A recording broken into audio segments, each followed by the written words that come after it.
Here we go. Salute to Knicks Nation on this Monday night. KnicksFanTV Live, presented by Manscaped, CP the Franchise, Alex Rotaros, the Stratocaster, JD Sports Talk in the building. Another episode of Knicks Weekly, the weekly recap show where we talk about the good, the bad, the ugly of the New York Knicks. Hit that subscribe button, hit the notification bell so you don't miss anything. Knicks 12-15 on the campaign. They go 1-3 last week. I had them at 2-2. Lost a tough one in Toronto, the game I thought they were going to take. And got the Spurs game. Lost a lousy one against the Pacers. Tough one in Toronto. And then got worked by the champs, which I kind of expected. So 12-15 on the campaign. 1-3 on the week. Fellas, let's talk about it, man. Let's talk about it. Mixed bag this week. Mixed bag in terms of effort, in terms of the play from our top two guns. And then we got some surprises as well, man. You know, when we start with the San Antonio game and with RJ, you know, Al coming out of last week, the focus on RJ and his terrible shooting slump. He comes back with a solid game, 32 points, highly efficient game in his bag.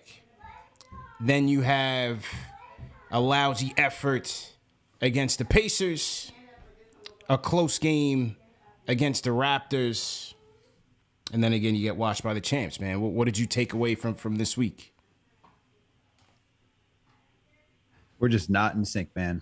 That is like the biggest takeaway. Like we saw a bounce back from RJ through the last 4 games. He shot 60% from 3, 43.8% from the field. So he was starting to get back on track. But when you watch this team and you see, I think you got to mention the 2 biggest glaring holes, which is Julius Randle and Evan Fournier. Those 2 guys are supposed to be giving us offense and defense, and more so Randle on defense. I get that Fournier is more of a team defender than an on-ball defender, but from the last 4 games, these 2 guys are like the big glaring holes because Randle's supposed to be the leader. He's supposed to be leading us.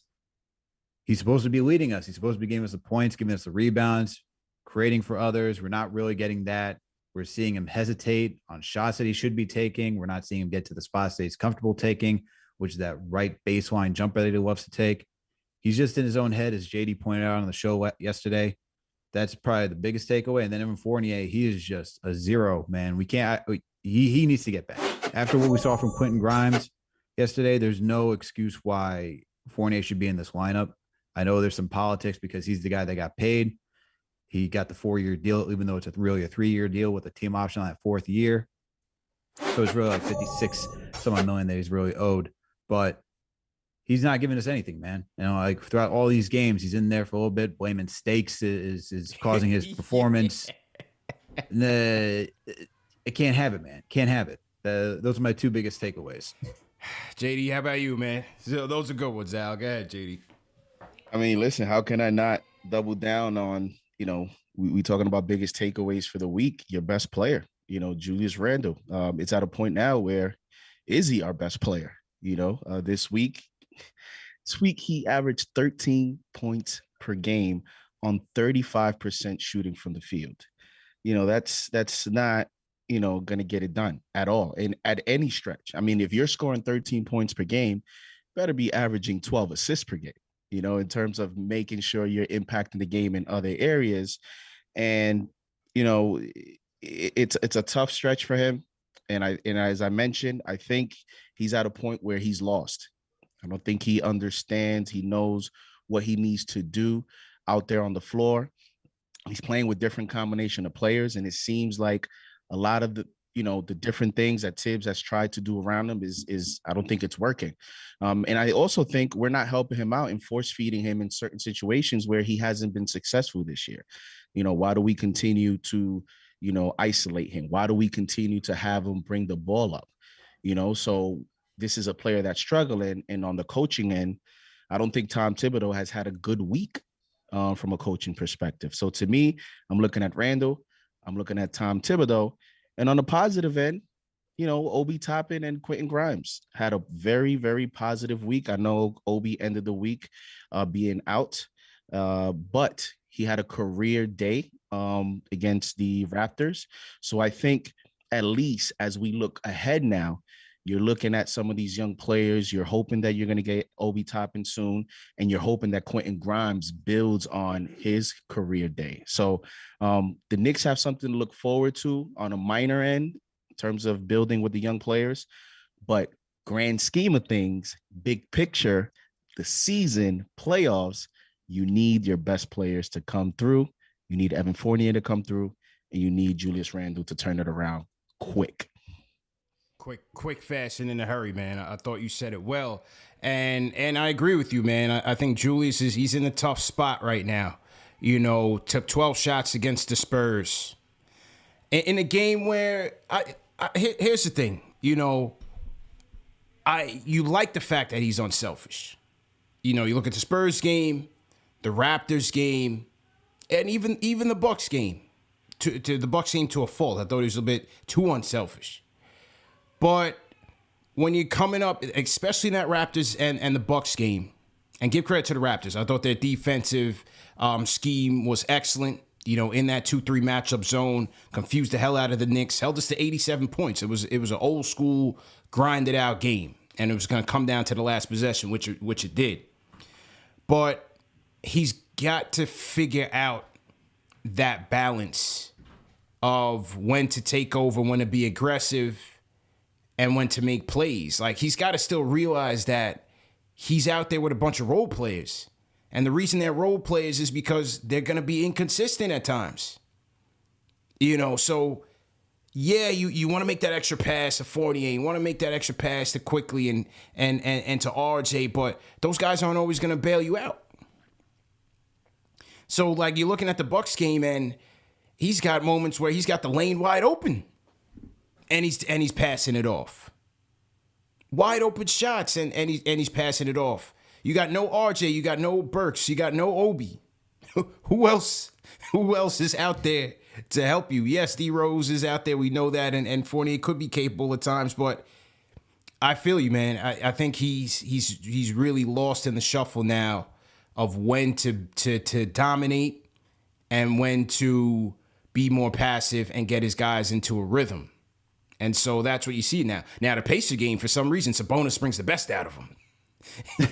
He shot 18 shot attempts against the Pacers. And you're looking for that, you're looking for that better balance like you saw in the Spurs game.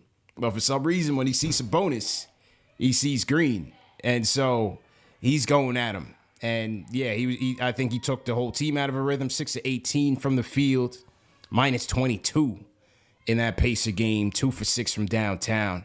Just wasn't clicking there. But yeah, Julius's indecisiveness right now, I think, is a big issue for us. Big issue. And it just makes me wonder, how do we need to run this offense? Because we have Rose. I was encouraged with, I even like the way RJ kind of closed that Raptors game. He had a big three in the crunch time, a nice drive in crunch time, and even had the drive and kick out to Julius. Again, it just reminded me of shades of RJ in that Spurs game and in that Pelicans game. Why not go to him a little bit more, especially in crunch time? Do we want to look at going through Rose, especially in crunch time, just to kind of take the pressure off of Julius? Because right now it's I don't know, something's just not clicking with him, man. It's not clicking. And you begin to wonder, do you make more changes? Because at the end of the day, CP, and I know we'll get into a potential trade target and things will pop up as the season moves along. But, anything that I don't expect a trade to happen this week. So, the Knicks are in I believe, a very important week, a very important stretch here in terms of next 5 to 10 games. This could be a season-defining stretch. So if you're the coaching staff and you understand this, do you make another change to the lineup? Because at the end of the day, we keep going to the same thing game after game, games that we come back and make it tight to end the game, it's the start of games. And it seems that anybody that plays in the starting lineup is always ends up a minus on the plus minus statistic. Yeah. So there's something going on there. Do you look at ways to create more spacing for Julius? Do you make a radical change and say, we're not going to run the offense through you? The difficult part of that is, when you're a coach, you have a certain philosophy and you go through that philosophy throughout the season, right? And does Tom Thibodeau make that change? Because while we as fans look at it as an easy fix, just don't give him the ball. Yeah. It's not easy. Derrick Rose. It's not easy. A coach in the locker room, that's not as easy. And then now you have to switch your play calls. You have to create packages. It's a different way of managing a game when you just decide after 20-something games to completely change your offense and run it through another player. Now you're looking at chemistry. It's a whole different transition that we don't understand. Yeah. So if they decide that Julius is the guy, we're going to continue to play this way, you have to look at, making more changes to that starting lineup, in my opinion.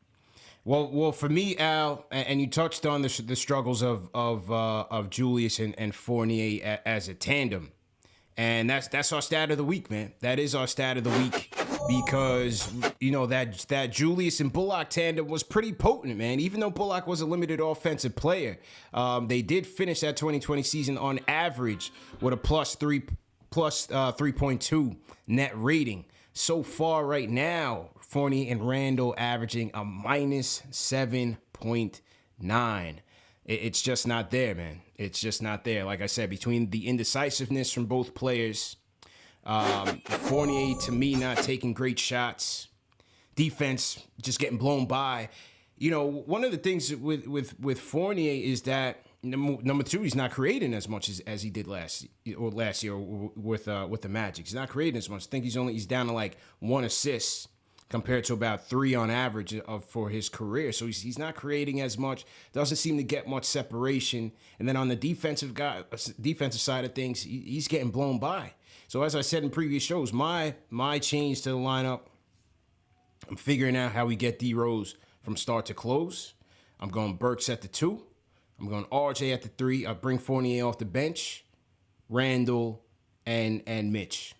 That's my 5 I'm going with, bro. Okay. I think Fournier should be benched. And you mentioned that Bullock and Randle tandem from last season. I think, we always thought about we needed another playmaker last season because we put all of it on Randle. And sometimes maybe more is too much, and having another playmaker out there, since both guys, like you have Randle, who did a lot of playmaking last year, who still wants that ball, but he's also trying to create that balance so that Fournier feels that he's a part of this offense and creating for others as well. And I think Fournier is also trying to balance it where he's not stepping on Randle's toe and trying to not necessarily outshine Randle, but take away from Randle's touches. Mm-hmm. And I think just having a simple player as Reggie Bullock, who catch and shoot, play defense, was much easier for Randle because Bullock is not going to create for you. We all know what his limitations were, what his capabilities were. So that might have made it a little bit easier for Randle, saying, "Oh, okay, I just know what Reggie's going to do." It's kind of easy. With Fournier, because Fournier is a little bit more creative and has more of ability to play make when he's actually doing it and shoot when he's actually shooting and making his shots. I think it's just tough for Randle to figure out what Fournier wants to do in that moment. Yeah. So now it's just like, oh, does he want to play make now? Or should I be the guy stepping out? Should I be that guy rolling in? What does Fournier want for me to do? And you just clearly see when those two ever try to play with each other, rarely does anything work. They're both got to reset because I don't think they both know what they want to do when they're doing the 2-man game. Mm-hmm, mm-hmm. So it's tough. I think I like the lineup where you said you had, who was it? Rose, Randle, Burks. RJ. Yeah. And Mitch Noel, whoever shows up healthiest right now. That's it, man. Whoever can play basketball that day, you're in. Let's go. You know what I'm saying? Because neither one, it seems like they could get through a game at this point. I feel it. But the thing I think I would switch is I put Burks back on the bench and let him be that scoring guy that he can be, and just put Grimes. Honestly, I want Grimes. I think Grimes does There what you go. we needed There from you him, go. from what Bullocks what. If we need a 3-point shooter and a guy who's going to defend, something simple. And Randle actually was finding him against the Bucks. Yeah. So I think that's what Randle's looking for. Someone who can just keep it simple for him to read. It's like, oh, he's not going to drive. He's going to look for his open spots on the 3. Okay, cool. He's going to give it back to me. He's going to keep moving off ball, and he's going to defend. I say put Grimes in there because I think that's the fit that we need next to Randle at this point. Okay. Fournier clearly can't do it. Give me Grimes. I'll take Grimes over Fournier all day, every day. That man, he wants to play. He wants to play defense. He's hungry. I look at Fournier. I look at a guy who's confused. Fournier looks He like doesn't he's know if got he no wants to legs, score man. or defend. He looks like he's wearing cinder blocks out there, bro. I don't know if it's the Olympics or something, JD. Hey, listen, he was never like that fleet of foot, but something he just seems just slow this year, bro. I don't know what it is, man. And before, I would like to salute you, Alex. Cheers to you for not falling for the CP, trap. Not falling for the banana in the tailpipe with the Burks thing. He tried to hypnotize us so we could all say, yeah, Burks.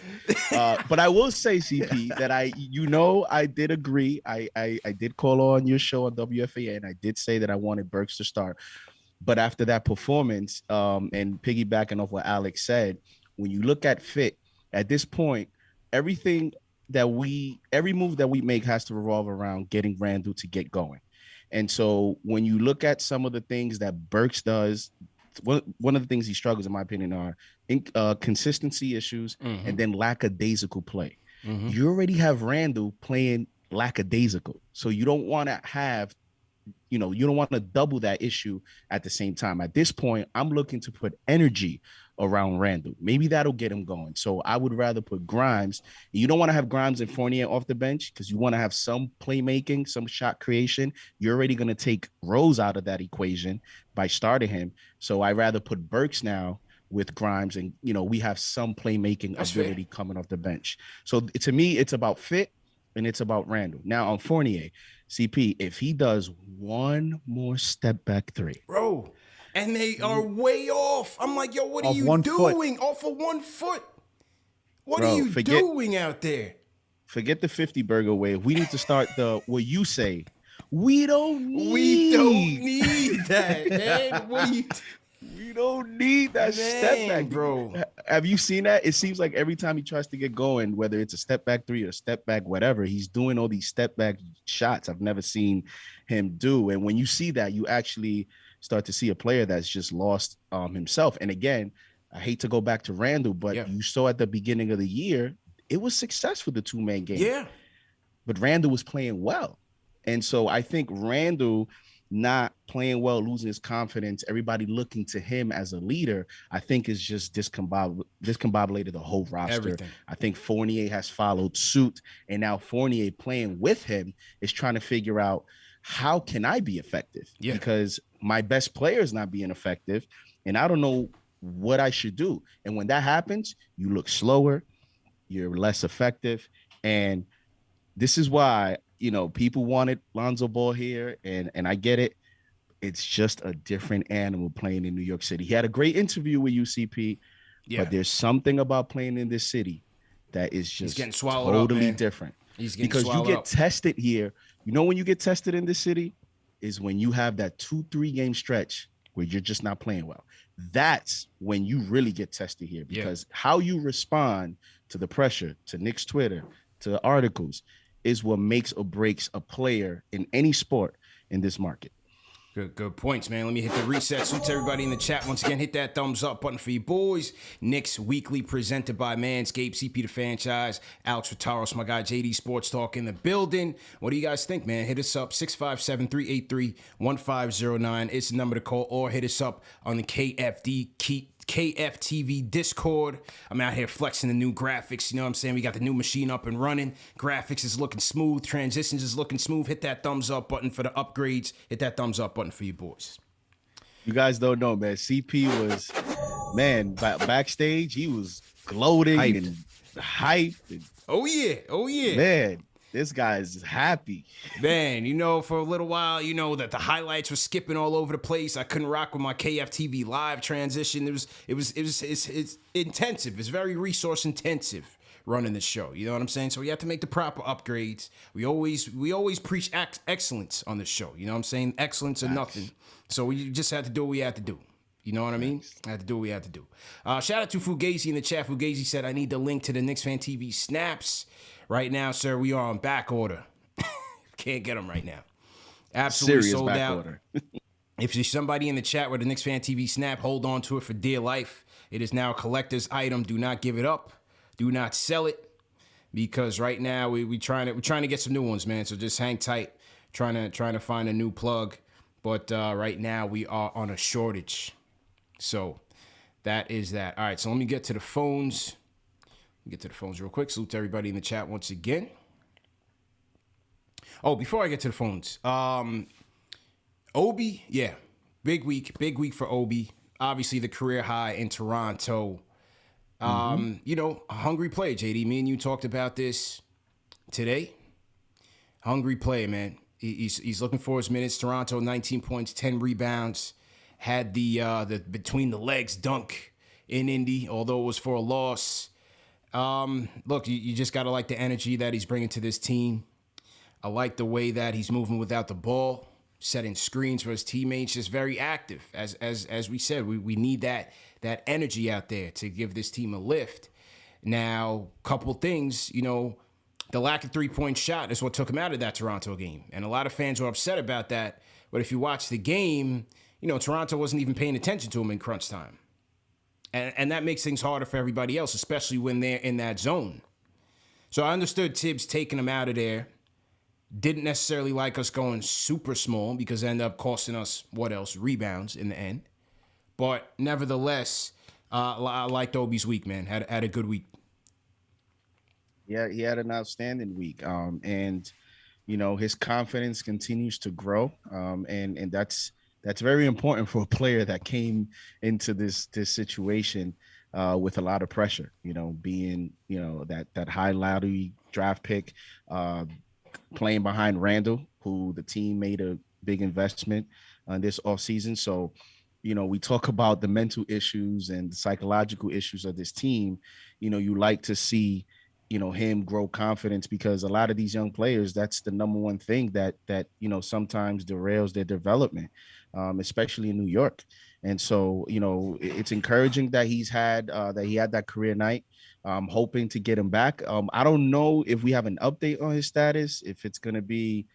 I haven't heard. Yeah. So being that, because I know that, LeBron was fully vaccinated, but like within 24 hours, he's already reported to be back. The fact that we haven't heard anything yet, I think it could be, something to where it may take a few more games.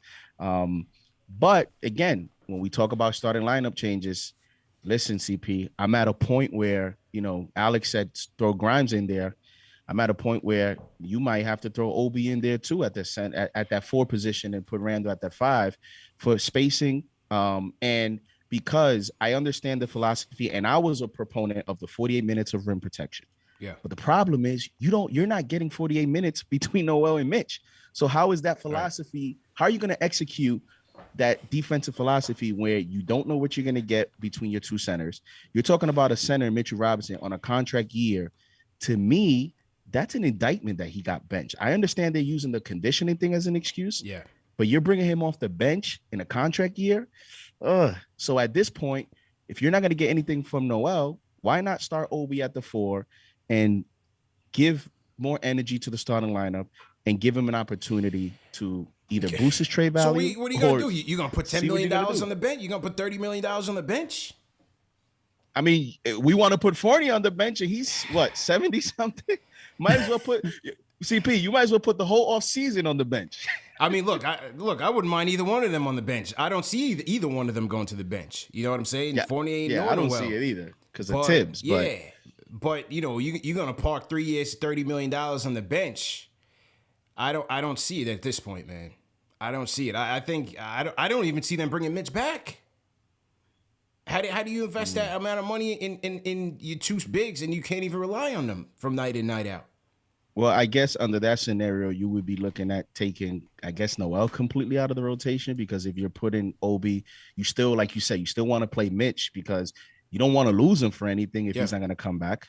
So you definitely, whether he's coming off the bench or starting, you want to play him enough minutes to where you can showcase his potential to maybe use him in a move. But Noel, I don't know, man. It's not working out. This guy, I don't even think he's 100% healthy out there, even though he's playing. No, he's not. He's not, man. I'll jump in here because the guy looks like, I forgot who I was talking to today. It was like they were saying like he doesn't even look like he's extending his legs fully when he's running out there. That knee brace, his knee is clearly hurting him, and he might even have some other issues too because he's not moving right. He's moving a little slower than usual. He's not in it, man. Like when he didn't finish that dunk against the Raptors in the first quarter and Randle was on the floor, like I was like, maybe he didn't want to hurt Randle, but that was easy right there. He could have just finished it. And I think for him, he's just dealing with an injury. Both of our bigs are dealing with injuries. Mitch is dealing with conditioning, trying to get that foot right still. You have Noel, who's got that knee issue and whatever else he's dealing with. Both of our bigs are just injured. I think we just they both just need to get healthy to see what they can fully do. And how long will it take for them to get fully healthy? I don't know. Noel's known for being injury prone his entire career. Mitch, even though Mitch, he had 2 freak injuries last season, it is a wait and see. He's also trying to lose weight too and play back to that game shape that I don't know when it's going to happen. But for Noel, I think you just got to rest him, man. Honestly, I think you got to rest him. I think you got to go with Mitch. And as JD said, play Obi and Randle together. As of right now in the season, they got an 8 net rating when they're on the court together. That lineup works. Use it. Yeah. According to Fred Katz, Tibbs loves looking at these type of numbers. He loves looking at lineup numbers, seeing what works. So I made the decision to bench Kemba. So if he's looking at these numbers and you see Randle on top with an 8 net rating. Yeah. Get some offense out by there. 9.2 points per 100 possessions CP, out there. that's a hot take. I can't let you slide with that. What's that? You said Mitch. You don't see Mitch coming back. Now I need you to tell me: is it money? Is it something else? Is it they just don't believe in him? Like, where do you lean as the main reason why you come to that conclusion? You parked 3 years, 30 on Noel. You're gonna put how much you gonna give Mitch? How much you gonna give? Now you bring him off the bench. Something's just not right there, man. Like something is just not right. And I just don't see them making that investment in those 2 guys, especially when you got Sims. That wouldn't make good business sense for me. Are you telling me you don't like investing money in a guy who likes to share his plus minus after a game on a nightly basis? Hey, that's my guy, man. That's my guy. Cut him some slack. He's letting people know out there he's making contributions. But with Sims out there, to me, that wouldn't be the right thing to do. It wouldn't be the right thing to do. The mistake they made in my part, I wouldn't have brought Noel back. But it is what it is. They rewarded him.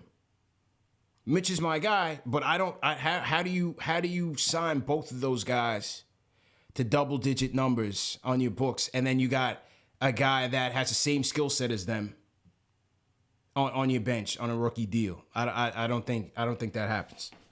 I don't see that happening. What was it? Well, you got to know, this is his first year. He's got 1 more year of his contract. That last year's a team option. Yeah, so that third year. Team option, correct. Yeah, so you could throw him in a deal if someone wanted. Like, I honestly, like, I look. See, but we talked about this on my podcast before the season even started. If guys move through trades now, and that's how teams have to operate, because free agency and this upcoming free agency is going to be dead. So I will get this. Like, I will get those contracts as just rewarding guys, but also saying, look, since most guys who you got to trade for now are not going to come through free agency, you have to give up some assets and move these guys with their contracts and match salary. Might as well pay this guy. So, and if he did a good job, maybe you get him back.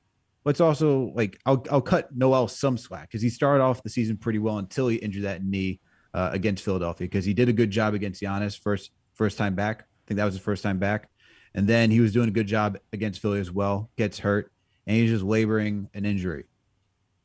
I still think you can move him. I still think you can move that contract in a deal.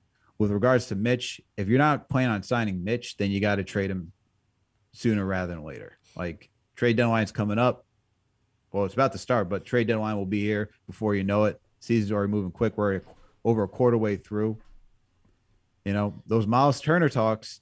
No, and when you talk about, you know, being fearful of losing a player and them blossoming somewhere else, Mitch this season hasn't developed any new facet of his game to where I can say, well, if we lose him and he goes to another team, right now, what I see from him, and if he goes to another situation and he's in a better environment or better roster, I see him as a shot blocking athletic center. I don't see anything more that will make me say, like, I don't see him going somewhere else and all of a sudden shooting the three. I could go get.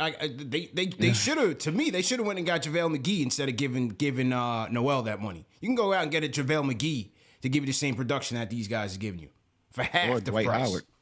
Dwight Howard.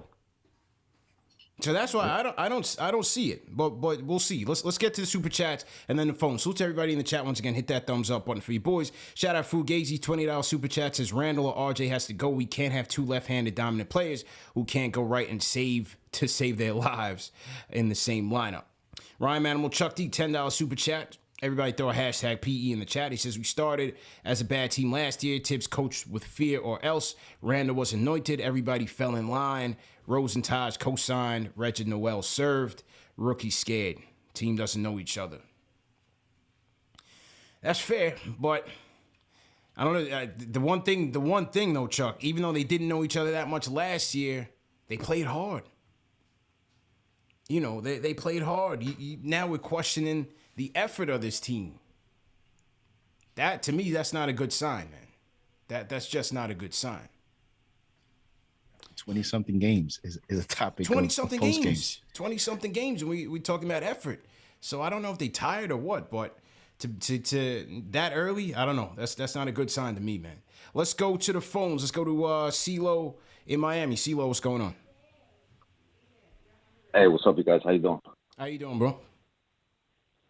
Cool, man. Cool. Hey, great monologue the other day. CP, congrats on everything, bro. Seriously. Thanks a lot, man. Appreciate it. Listen. Yeah, man. Thanks a lot, dog. Listen, this is a sinking ship. And there's three problems here to the team, bro. I'm going to go backwards, man, starting from three. And I don't want to state the obvious with this, man.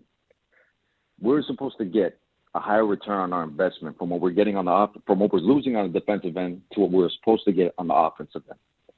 Fournier has given us nothing. The guy is a complete detriment to the team. He's a total liability, man. At least Kemba, for a 2-week period, the guy was giving us, I think he was shooting 58% from three-point land for like 2 weeks there. At least he was giving us buckets. And he was more of a threat on the defensive end because at least he'll put his body in the way and try to take a charge. You know what I mean? So, and he'll get those dubious calls. Fair point. You know what I mean? Because he's Kemba. He's Kemba Walker, and he's respected throughout the league, except here in New York, which comes to problem number two. Mr. Tom Thibodeau. This guy has pulled a Phil Jackson-like maneuver, which has dirtied our face to the whole league in benching Kemba. The first guy who had to sit down was Fournier, bro. I don't know what he's doing with these lineups. Well, the thing is, CeeLo, is like it goes back to business, man. It goes back to business. Kemba fell in their lap. But he likes to talk like he's talking like he's calling balls and strikes, though, and he talks in these press conferences like, yeah, no, I'll play the guys that are playing that are earning it. That are doing well in practice. I'll play the guys. Gotta be careful saying that. And I get the politics and all that, but don't front like you calling balls and strikes, my man. You know what I mean? That's true. But you know, the problem number three now is the guy. He's the main culprit of them all, man, and he's the guy pulling the strings in the back. Is Mr. Leon Rose, bro. And I got to speak to him directly, and I think I speak for all Knicks fans when I say this, man. Mm-hmm. Is I'll take the L. We'll give you a pass for this offseason, bro. But you got to do something to move a couple of these contracts. At least one contract. Yeah. Number one on my list is Fournier. He's got to go. If you can move Nerlens too, man, we will kiss your feet, man. But it's all good. Take the L. Take it on the chin. One more. But do something, Mr. Rose, because we're sinking, man. We are sinking here, and I can't stand to see like what we have built just crumble like this. It's heartbreaking, man. But that's what it is, man. And, yo, thanks for taking my call. Appreciate it, man. Good night. Appreciate it. Very good call, especially on CeeLo, the front man. office. Yeah. It's fair. The critique is fair. You know, Yeah, I agree with him too. You know, Tibbs has got to be careful with his words when he's saying, you know, you play well, you play. You don't play well, you don't play well. My man Fournier hasn't played well since the opening night, man. So, but again, politics and business, you know, supersede a lot. And, you know, unfortunately, that's just how it goes. They weren't invested in Kemba like that, so he was a low-hanging fruit. He was the easiest piece to fall. And I didn't like them drawing that hard line in the sand with Kemba, especially the way this team was going. You know, even yesterday, you go shorthanded, and he's still a DMP coach's decision. Now, I don't know if, you know, the whole Kemba thing, you know, why they drew that hard line. Maybe they went to Kemba and said, look, we're going to take you out of the starting lineup. And maybe Kemba said, well, if my minutes aren't going to be guaranteed every night, just take me out completely. Maybe it was his decision. Who knows? You know what I'm saying? I don't know. But I just didn't like that. You know, I didn't like them just drawing that conclusion if it wasn't Kemba's decision. I didn't like them being so definitive on that. Yeah, I wish there was more of like a switch. I wish they went Derrick Rose in the starting rotation than Kemba, because they're both effectively going to give you like 20, 25 minutes per night. If you want Derrick Rose to be that starter, you think he can command the offense better, which he does. He does do that. He makes much. He holds that starting unit, I think, to a higher level than Kemba did. Mm-hmm. But I think also it's because it's Derrick Rose. He was already here last season, so he knows most of the guys in that rotation. You're going to at least start with Derrick Rose. You can still close with Derrick Rose. In the middle, you had Kemba Walker running with quickly Alec Burks. Mm-hmm. If you're going to say, hey, you can't have three small guards out in the starting lineup, your guards are usually smaller on the second unit to begin with. Most of the players are. You're not really throwing out 2 7-footers at center like we are. Mm-hmm. So why not just have them come off the bench, give them some minutes that way and contribute? You know, we saw that Kemba wasn't playing good defense, but as the caller said, he was giving us buckets. You know, it wasn't consistent. I think it's difficult when you have Fournier, Randle, RJ, and now Kemba all trying to figure it out together. But you could have at least put him back to the bench. And I still think I would like to see him back in the lineup more so than Fournier. Fournier hasn't given us anything. Yeah, I'd like to see Kemba at least run the offense with the second unit. He's giving us nothing, bro. Go ahead, JD. I mean, they asked Derrick Rose in the offseason, what do you think about the potential starting lineup at that position? They didn't ask Alec Burks that. So I think the decision, fine. I didn't agree with completely taking him out of the rotation. But now that you made the decision, how do you justify that with Alec Burks replacing him? Like, Derrick Rose, even if you want to make it into a politics thing, you could justify it. You can sell it with Derrick Rose. And the thing with Derrick Rose is you don't need to sell it because Derrick Rose is playing well for your team. Yeah. You know, Derrick Rose is galvanizing the rest of the roster. So to me, at that moment, that was the easy decision, because with Burks, you don't know how long that's going to last. As you mentioned, CP, you're going to get a good week and you're going to get a bad week. Yeah. Not a good idea. So it was an up and down. And on the take on Leon Rose, I agree, man. The whole thing is just odd to me. You know, you hire Tom Thibodeau. That seems to be a win now move. You invest into Julius Randle. Seems to be a win now move, a player entering his prime. But then you don't surround your best player with a point guard after you clearly saw him struggle in Atlanta. You don't address that position. And then the positions that you do add to this roster in Fournier and Kemba, which were kind of your highlights, they don't play defense. So how do they help now your coach? So the whole thing to me is just, I didn't really understand the philosophy with the infrastructure that you already have on your team. So, you know, now the good thing is, you know, Kemba's not on a long-term deal and now you're stuck with Fournier. You know, Leon Rose soon here is going to have to start to show us what direction this organization is going to go to. And I've always said, when he makes that first big move, that will be the highlight of his tenure here, when he makes that first big trade. And we're going to talk about trades in a minute because I know a lot of people itching to talk about that. We got over 1,200 people here in the chat. So to everybody in the chat, let's get those likes up. Hit that thumbs up button for you boys. Those likes are kind of low, people. Let's get up to 1,000 likes. We got over 1,000 people in the chat, man. Hit that like button. Hit that thumbs up button. Al, you know, the thing is, though, with Leon and JD, you said that, you know, they didn't prioritize the point guard position. Well, you had Lonzo, right? And Lonzo went to Chicago. A lot of people thought that was a done deal. That was rumored to have been his number one destination. They come out, have to pay the tampering for that. You had Lowry, who seemed like he was destined for Miami. They get hit with the tampering charges on Lowry. And then even when they re-signed Rose, remember, Begley came out when to that same trade deadline day, and we did the show, and the Rose news dropped. Ian came out and said they're still looking for a starting caliber point guard. So they looked at they had Reggie Jackson's name in there, who you had to figure he was going back to the Clippers, and then you had Schroeder, who was out there for some time. So I mean, you know, again, and not to make excuses for the front office, but I think they did have their targets, but it was also a weak class. So now you're looking at, okay, do we make a trade for a guy, or do we just stay patient? It's a tough call. Al, how do you see it?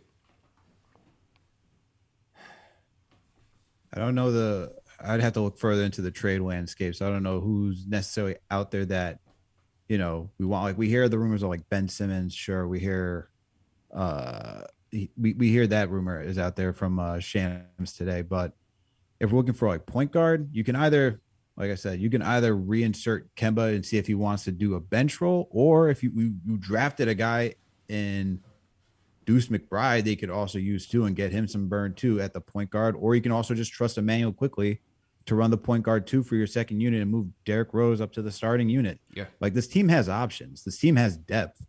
It's what direction do they want to go? And to even touch on to like the front office, like, we look at Grimes, we look at Obi, we look at Quickly. If you guys like those draft picks, like, the front office has done a good job for that point. So while they've done, you know, these two signings in Fournier and Kemba, even if they haven't worked out so well, their draft is looking pretty good for the most part. They're drafting. So, but getting back to what we were saying, I would like to see either McBride, Kemba get back in the rotation quickly, something of that combination for the second unit at least. And you can move Derrick Rose to the starting rotation, because if you need playmaking, if Tom Thibodeau wants a guy who can get into the teeth of the defense, pass the rock, then Derrick Rose is that guy, because that's what he's been doing since last season and the beginning of this season. Other than that, you can finagle you can finagle a little bit with the bench. The concern obviously is like, how much change do you add where you now are wondering how long will it take to get consistency with that bench unit? Because as you already started to break it up, it hasn't been so great.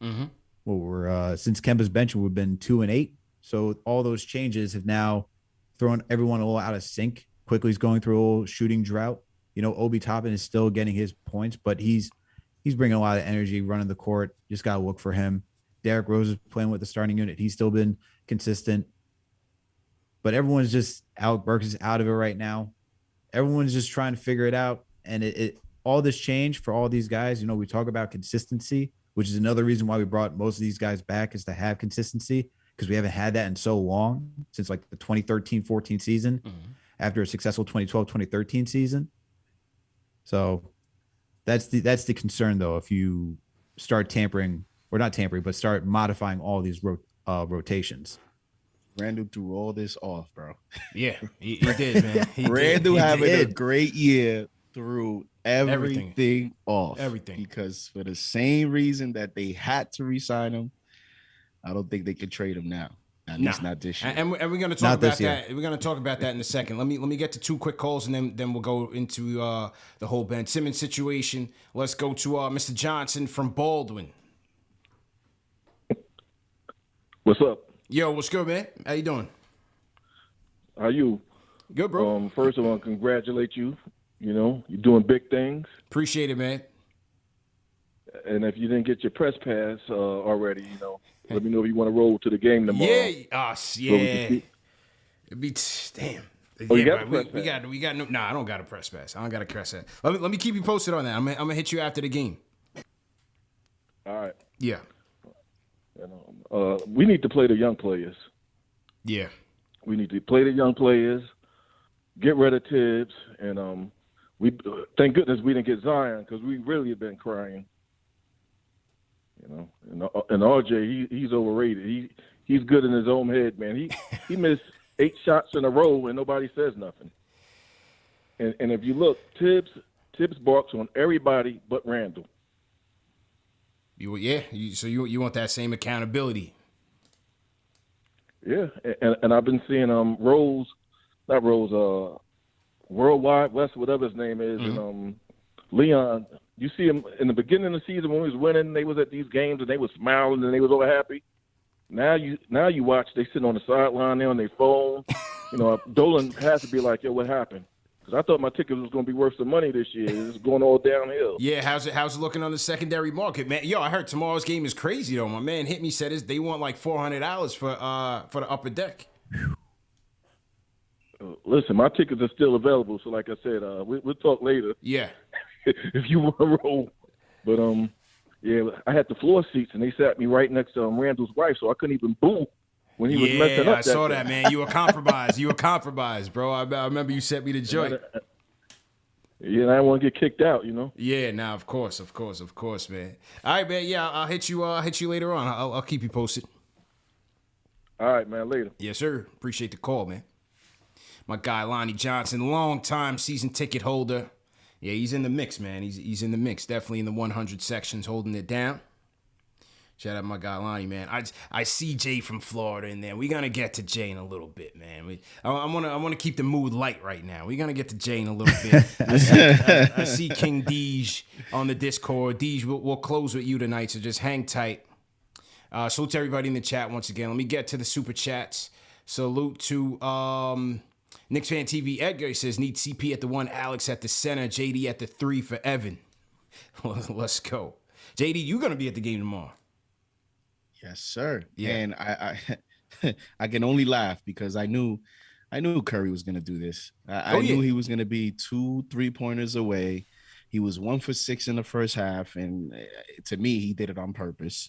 He didn't want to, he didn't want to break it in Indiana. You see them putting the game on national TV. You see them adding and they Reggie gave us Miller. Reggie Miller. Oh, come on, Yeah, man. come on now. We don't need that, man. We don't need that. Are you crazy? So they setting the stage, CP. It's gonna be a special night, one way or another. Either on the Warriors end for breaking the record, or a Knicks upset. So either way, it's gonna be fun. What's the over-unders on Spike Lee's it's camera appearances? You know they're gonna be on Spike all night. They're gonna go to the Reggie. Oh man, it's gonna be nauseating. I might just put the TV on mute and call the game myself. A Spike camera show. You got to put the line at 5.5. Yeah, you put it at 5.5. I mean, just make sure you got enough super chats in the on reserve, because I'm taking the broken grill with me. I'm throwing that. if he breaks it, man, I might throw it at Reggie Miller. I'm throwing it. He's about someone. 2 away. He's about 2 away anyway, so you know he's gonna break it in the first quarter. Damn, that's crazy. Yeah, it's gonna happen. At least give us Kevin Harlan. They gave us like a bootleg guy and then Reggie on top of that. It's crazy. Salute to everybody in the chat. And they did this on purpose. They gave us Reggie on purpose too. Oh yeah, definitely. The whole 3-pointer thing, they're gonna be talking to him. What were your memories about hitting threes on the Knicks? And you already know, man. You already know. He's gonna rub it in the sense that Curry broke the record at the Garden. Yeah. He was 1 pick away. The Knicks could have been doing this in the Knicks uniform. Yes, that's gonna be a line. That's definitely gonna be a bar. You already know, man. Shout out to Josh. $5 super chat says Kemba reminds me of Marbury versus Larry Brown situation. Stubborn old guys stuck in their ways. Take politics out of it and shake things up, or game over. Well, I don't know. I'm not sure what was going on in the locker room with Steph during those times. It wasn't as good as Kemba though. You know what I'm saying? I think that on the positive side, he's taken it in stride and been a pro about it. And been a good leader for the young guys. So I think they will part ways eventually, whether it's trade or buyout. and we just forget this experiment happened. Too bad, Too bad. All right, fellas, but also in the news, talk about a locker room guy who's not so popular, is one Ben Simmons, who Shams of The Athletic has said that Ben Simmons could be on the move. Teams are moving in right now. Sixers are looking for a multi-team trade, and the Knicks being one of those teams that they have called. Last year, Simmons goes 14 points, 7 dimes, 7 rebounds, 1.6 steals, 55% from the field, 30% from three. Yeah. First team all defense. 6'9", 6'10". And the people in the chat are going crazy, fellas. Going absolutely crazy. Let me knock this thing out first before we even get into this conversation. The Knicks are not trading Julius Randle for Ben Simmons. Okay? Please take your emotions out of it and let's talk with our noodles, okay? Let's take that out of it. Anybody in the chat talking about they need to trade Randle, they're not trading Julius for Ben Simmons. So let's just get that out of the way. Now, is this a trade that you would pursue? Al, I'll start with you. Ben Simmons. Are you in? Are you out? I'm hesitant to trade for Ben Simmons. I like Ben Simmons as a player. I think there's still a lot of untapped potential. I don't know if he's capable or like that type of player to reach that potential. He's been in the best situation in Philadelphia. You have Joel Embiid as your running partner. You've had Tobias Harris. You had JJ Redick. You got Danny Green. You have Seth Curry. You got all these guys to make life easier. You got Shake Milton coming off the bench. You had Dwight Howard last season. You have the team was so good, even when he started playing that first year and they played the Celtics. I think it was in the second round. I think I remember that correctly. Mm-hmm. I don't know, man. I for a guy who I get that you're upset from being in a trade rumor.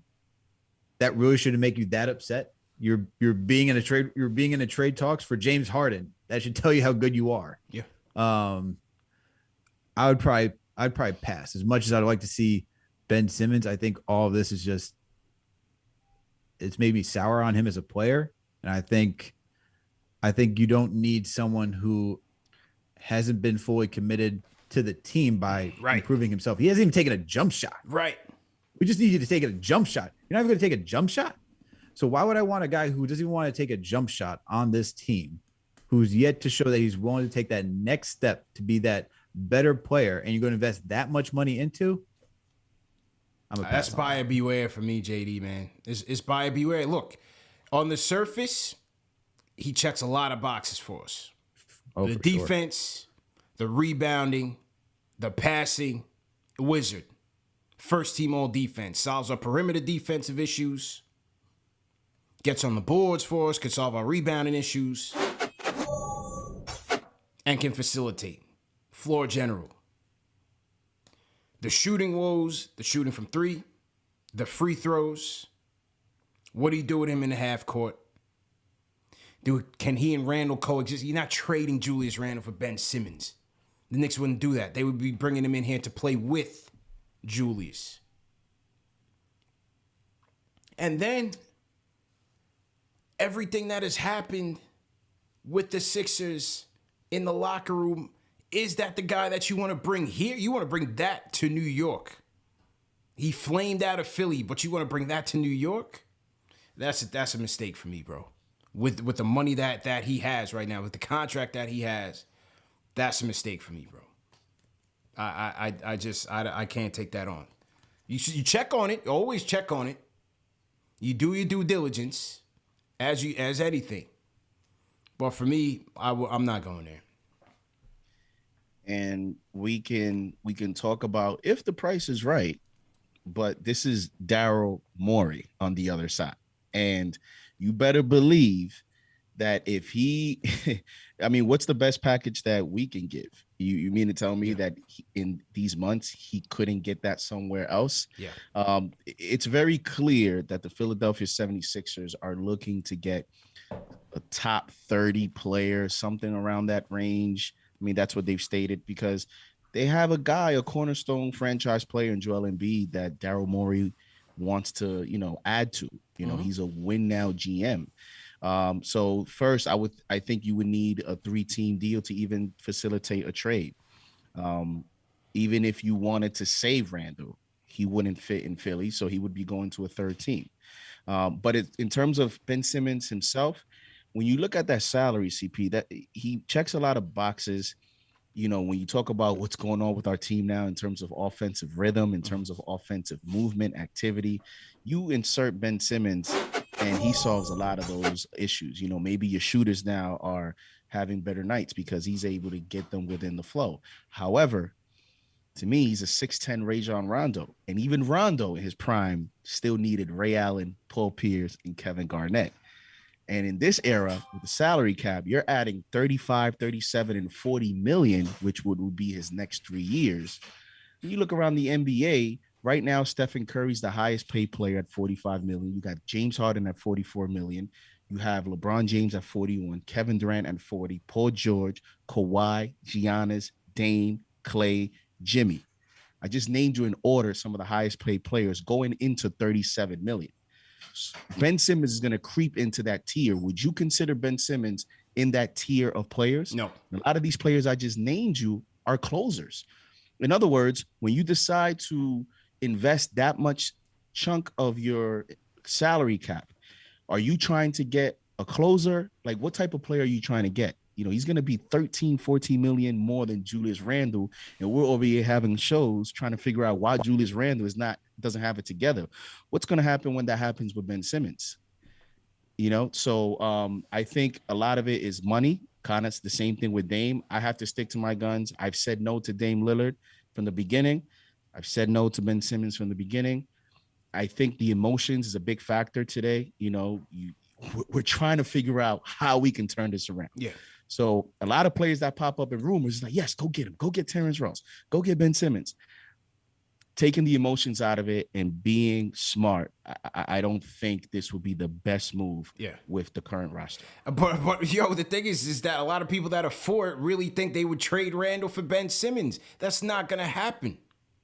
It's just not going to happen. They want us to say it, though. And then they come down on you like, yo, you got bad takes. Like, bro, the Knicks are not trading. They just signed Julius Randle, and they're not trading him right now to go get Ben Simmons. They're not going to do that. If it was a situation now where they're Ben Simmons away from winning the championship, of course. But they're not there. They're still building the team. You're not gonna get rid of the guy that you just signed to build a team with to go get another guy. That's not how it works. They're trying to make it work. And we're not even saying that Julius will be here for the duration of his contract. Right. I'm not even saying that. Year one. It's not going to happen in year one. The new deal didn't even kick in yet. So people are just super emotional. Yes, we understand he's not having a good year. Yes, we understand he's not that guy. But the idea that they're going to just ship him off and then bring in Ben Simmons now, it's not going to work that way, man. Ah, man. Life of a Knicks fan. Let's get to the phones. Hear what the people got to say on this, man. You trade Obi for Ben Simmons? You trading Quentin Grimes? No. These questions, though, are, you can't even say that because you got to think about matching that salary. Yeah. It's not just 48 Obi. for Ben Simmons. Right. It's not just Obi. You'd have the amount of money you have to go match that salary. Yeah.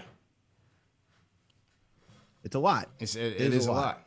And if you're not trading Randle, who is the heaviest on the books, you think about Fournier, that's half of it. Yeah. Now you got to figure out where you're going to get the other half. That's a lot of players you got to add to that. It's basically going to be all your vets and a bevy of draft picks. There's no way you're not getting RJ, probably RJ, 4 picks. You probably have to give up RJ and Obi in that deal in order to get Ben Simmons, because that is what Daryl Morey is looking for, and a bevy of picks. Or he's going to want you might have to give that to route that to a third team so that Morey can get the ready now player. Yeah. That's it. That's exactly right. Philadelphia's trying to win a championship, man. They're not doing that with Quickly. Yeah, I gotta relax. And I've been telling people, I think, I think Morey has been stalling because I think he has been wanting to go get Dame, but we see that doesn't look likely now based on some reports about how Dame feels. We'll see. Anything can change. Yeah. So if that's what he's aiming for, or in the vicinity of that type of player, you're gonna have to pony up a lot of assets to even be in that type of deal. So yeah. Now KiingDeej says we're dead wrong on this, so let's bring him in first. I was gonna close with him, but let's bring him in to make his case. KiingDeej on the Discord. Let's go. Yo, run it up. Salute the chat, go. man. Knicks Nation comes first. Orange and blue comes first. Mm-hmm. With all due respect for this Ben Simmons talk, man, you guys literally, JD just said it. Like, you guys are saying all the points, but you guys are already putting them all together. Mm-hmm. Philly don't want no kids. Okay. And Philly, what Daryl Morey, and like you just said, Daryl Morey's in win now mode. Now listen, they might not want Randle, and it might not just come down to a two-way trade, but best believe if Ben Simmons is coming here, you can't trade anybody else on his team without including Randle's contract. And unfortunately, bro, I hear what y'all saying about they won't trade Randle, but the best GM is able to just admit when they're wrong. They should have never extended him. So February 3rd, they're able to trade Randle, Evan, all these people that they re-signed. And best believe if Philly is really in on getting CJ, Randle's going to be a part of that three-way trade. Now, I don't know where he's going to end up, but there is no way that you guys are sitting here telling me there is no way that we really believe Randle and Ben Simmons can play together. Like, I didn't say that. I just said they're not trading one for the other. They don't have to. There's ways you can work a 3-team, a 4-team. We've seen it before. And I was just talking about versatility. I was talking about versatility of youth. Yeah. You mean to tell me if you get Ben Simmons and Miles Turner here as a pro bono trades of the year, that we don't get more versatile? Like, I'm sorry. I respect all three of y'all, but these are bad takes. There is no way Ben Simmons, there's no way that this conversation even comes up without Ben Simmons and Randle being a part of that conversation. Like, wait, but then you just said you could get him without putting Randle in the deal. Didn't you just say that? Or did I miss that? But you got to because I'm talking about three-way. They want CJ. They want CJ, but they can't get CJ without getting something else out of Portland. Portland has no picks. That pick is going to Chicago. So what can the Knicks do to get in between that? They could offer what I keep telling y'all, these 10 picks that they got in 5 years, 4 years.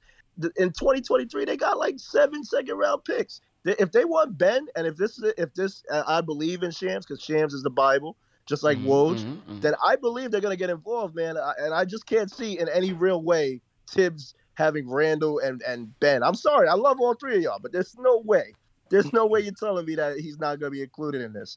I'm not saying he's going to Philly. There is no way they are trading Julius Randle this year to bring Ben Simmons here, man. You crazy, bro.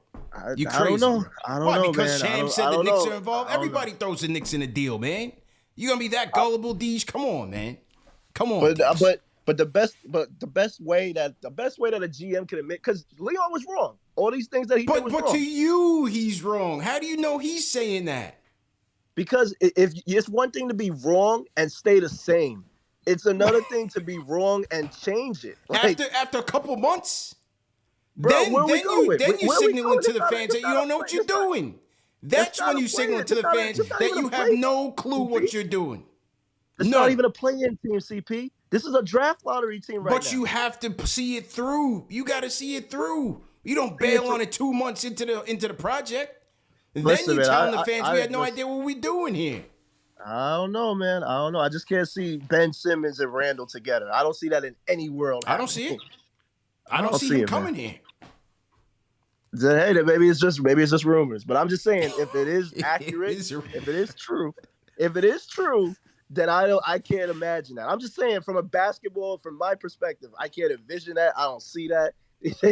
They don't mesh up. And like, Philly don't want kids, man. No, they want that's a top fair. 30 that's player. A fact. That is a fact. They want a top 30 player. And regardless of how the entire chat feels, Randle's in that top 30 conversation. Now, he's not an option B, but he's a good option C. And like, if I'm not talking about for Philly, I'm just talking about how the trade works. They might not want Randle. It might be about CJ. Portland might want something back that is not Ben Simmons. I'm just saying. I'm just being fair. I know you got calls. I'm gonna go. Let me get to your ally Jay from Florida because he's an ally with you on this, man. So let me let's get to it. Let's hear from Jay from Florida, and then Al and JD. I want to hear from you. Jay from Florida. Let's go.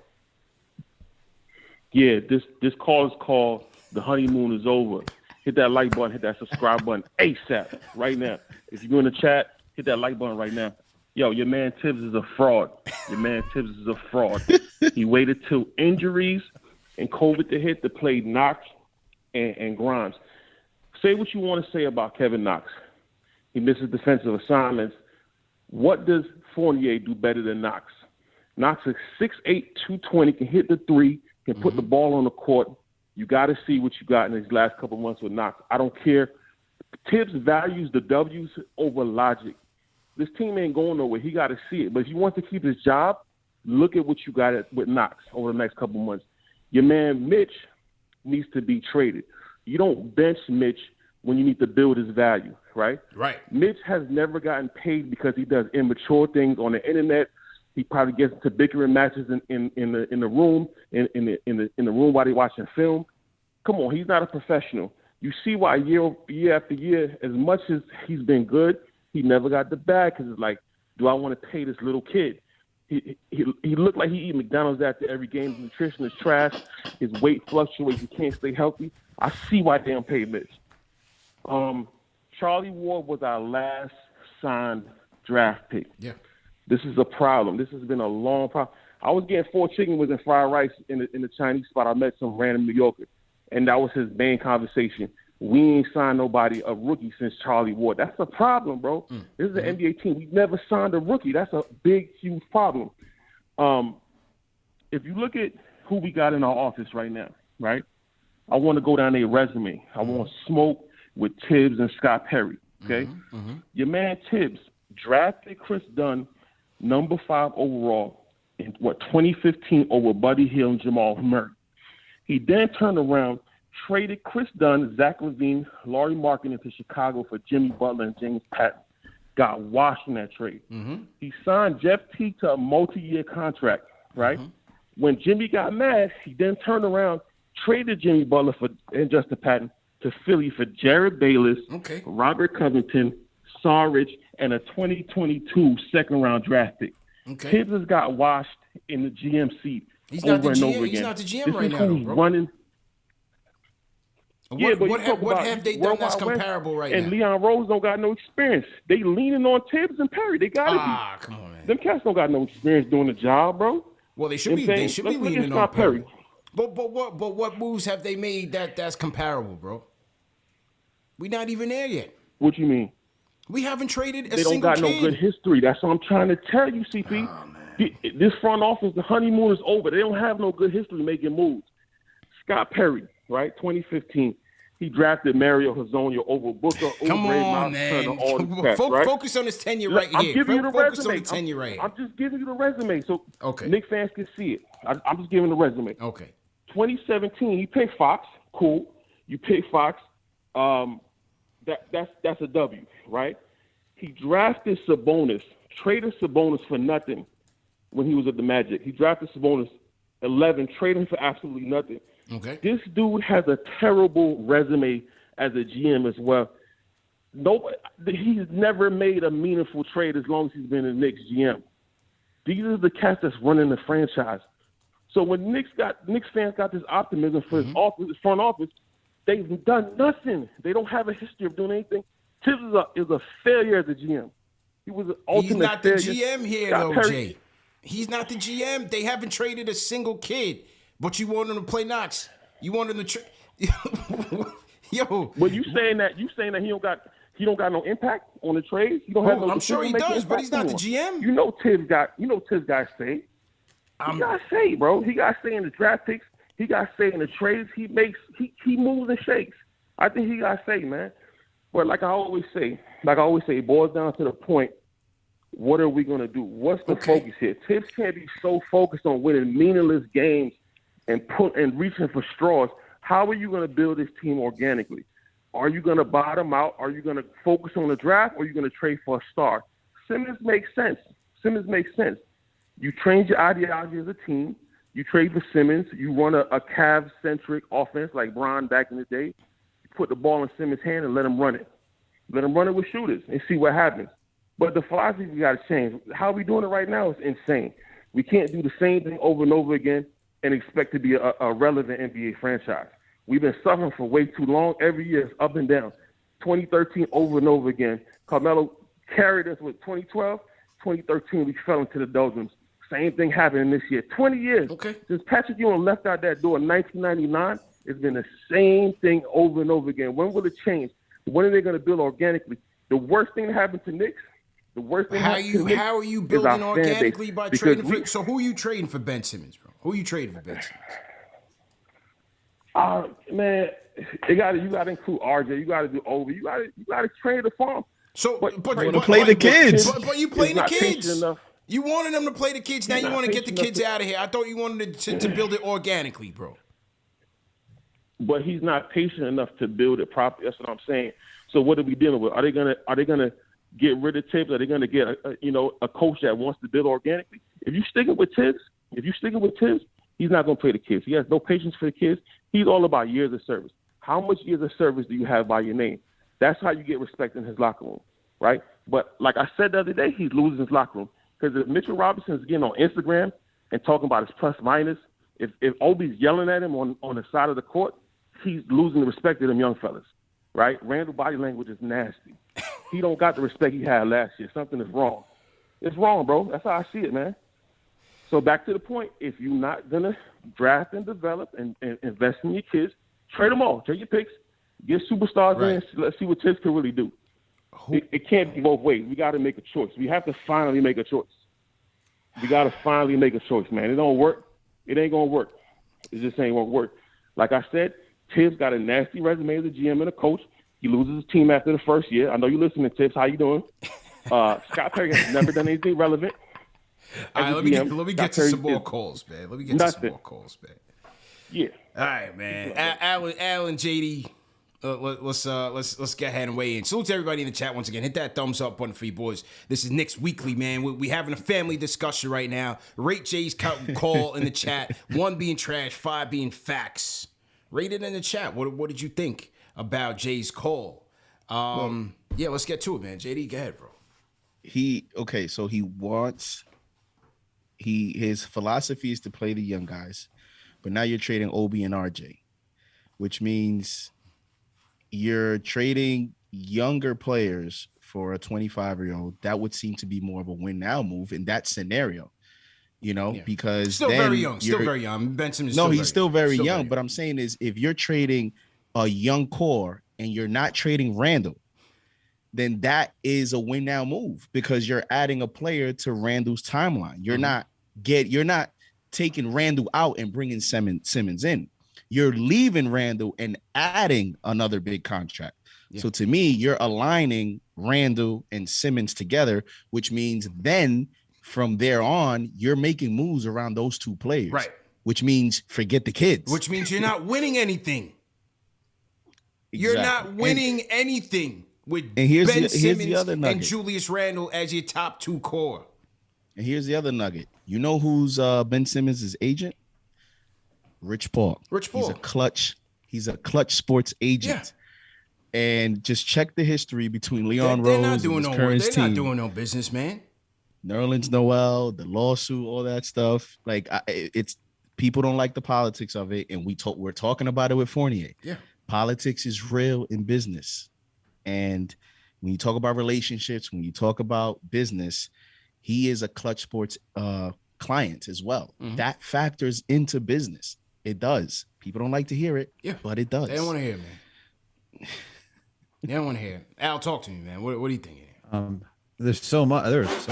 There's so much, so many things that are touched on. I don't even know where to start. But if we're going to talk about Ben Simmons, like you guys said it, like we're going for a win now move. And then when you do that, you're gutting your roster. And then you don't even really have the depth, which is what we're asking Tibbs to use. And I don't think we're necessarily using right now properly. But I would just not do that move. Like, I don't know why I get that everyone's frustrated. I get that something needs to happen. I'm just not in it for Ben Simmons. Just not. Just everything that I said earlier, everything we previously discussed. There's no reason to bring in another guy who will cause locker room issues, who doesn't even want to improve his game to help the team. And it's just, you're going to ask to spend so much capital. Fine. You want to say, like, and to start off with what KiingDeej was saying, like, we weren't even saying that, we're going to have Ben Simmons and Randle on this team. The whole point is that Randle's not going to be included in a deal to get Ben Simmons. I don't necessarily think that Ben Simmons is going to be on this team at any point. But if you want to trade for Ben Simmons, and if you're not going to trade Randle, that deal is just not happening. I don't know where the amount of money you have to move to go get him here is just crazy. The guys that we have that you would have to include, you would have to think about Fournier first, and then to even the next closest guy who's not going to get traded is Derrick Rose. You're not going to trade Burks. You're not going to get rid of your scoring. So now you're going to talk Nerlens Noel. They got centers. Kemba Walker, maybe $8 million. And then you got to put Kemba and Kevin in for the salaries. That's 13 off the rip. Yeah, you know what I'm saying. But then how many picks? How many picks do you give it up? You can't trade. You can't trade consecutive first round picks. So you can't go 2022, 2023. Yeah. So even though we have all those picks, we can't trade all those picks. What do you guys think is more likely to happen? What do you guys think would be more likely to happen first? Because there's a struggle here with the fan base on we want to do this and we want to do that. Do you think it's more likely that Tibbs goes or that Randle gets traded? Tibbs is on year 2 of 5. It depends on how badly things go this year. Forget this year. This year is house money for him.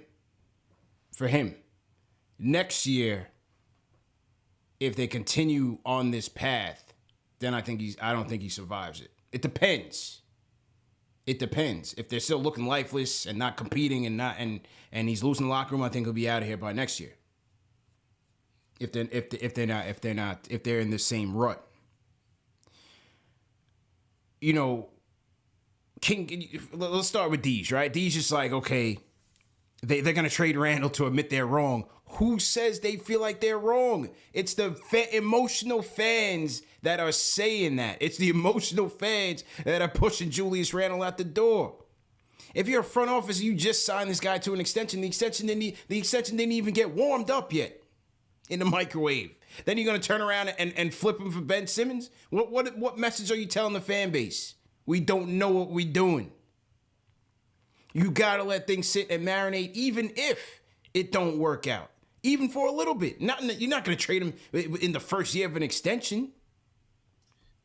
When does that happen? We're Giants fans, so we know GMs get more than 1 year to admit mistakes. Yeah. So it's like if that was the template, 1 year in sports, you would see GMs flying every year. GMs, you're hired at a position, and that's why the hiring process is so crucial and critical for organizations in sports, because once you make that hire, you have to let whatever the reason you hired them for, you got to live with it for a little bit, not the whole time, for a little bit. Now they're gonna get rid of that guy who's in the family, who's in the CAA mafia with them, and then bring in the guy from Clutch Sports to admit that they're wrong. A guy that hasn't won anything yet, who just quit on his team, been sitting out on the sidelines, shooting bricks. He's a great defensive player, great rebounder, great passer. 25 years old. There's a lot to like about him. But let's not sit here and say that you're going to toss out your guy that you just bought into for him. That's not going to happen. It's not going to happen. Thank you for bringing up the CAA part, because remember, and Woj reported it, Randle was out to dinner with who? World Wide Wes, Leon Rose, Alfred Payton, all those guys. And he said he wanted a coach that was going to hold him accountable, Tibbs, And once again, the guys, Leon Rose, Worldwide West, these are his guys. They're not going to trade him just to anywhere, to any situation. And before he gets a chance to work out of his funk, it's just not going to happen. Like they're also invested in him from being like a prior client and just having that network with him. So he's not going anywhere. I just don't. I think that's another part where we say like doing business. And as you point out, he's not going to go for a clutch client because, as JD and you have already pointed out, there's already some beef. All right, especially when you got Noel here who's suing Rich Paul. It's just not going to happen. And Deej, I saw that you said D'Angelo Russell got traded, but that was a sign and trade for Kevin Durant. That's not an extension. That was he got traded for Kevin Durant to match the salaries. That was D'Lo. That was the whole purpose of that. It wasn't saying D'Lo, we believe in you. Yeah. And to say, and when it's Kevin Durant, yes, I would you trade make for that Kevin. move. Ben Simmons is not Kevin Durant. Ben Simmons ain't no damn Kevin Durant. This is the best player in the sport. Peace, D'Lo. See you later. That's when you make that move. You don't trade the guy that you just bought into for a guy who's a question mark on the court and in his head. You're going to bring him from Philly to New York? These people are so emotional from all this losing their 3 games under 500 and everybody's jumping out the window. Jay from Florida, make a decision. We got all these kids in the organization, all these draft picks, cap flexibility, make a decision.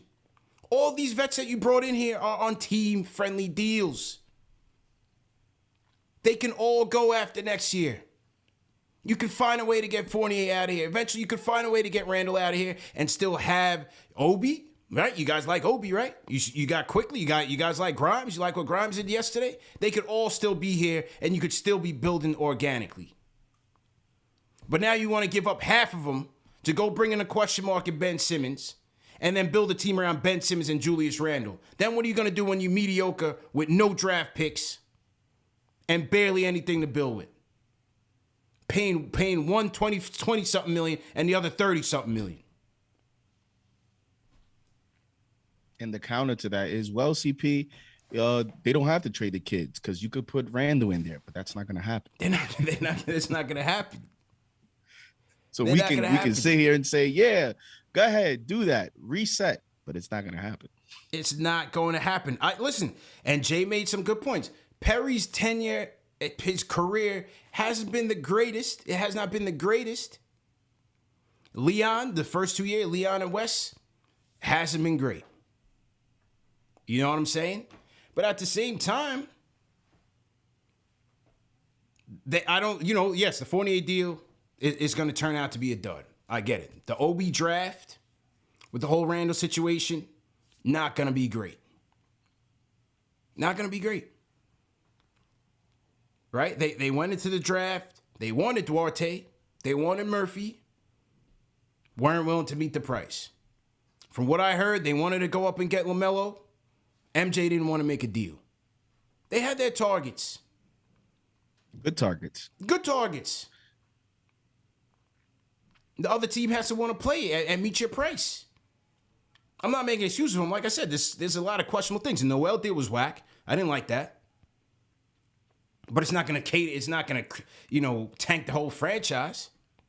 They can get over it. After next year, you get them up out of here. Or you try to trade them sooner than that.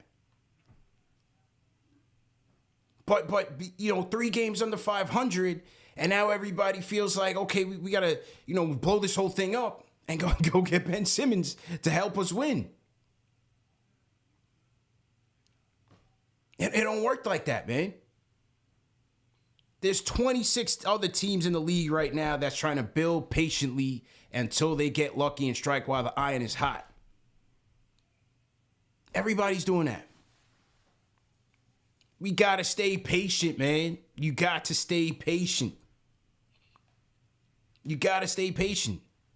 It's not the end of this. This team is not in dire straits right now in terms of the infrastructure. They can still pair these guys off. Maybe not all this year, but between this year and the next, they can still, quote unquote, start over if he wanted to. That's all I'm saying. That's all I'm saying.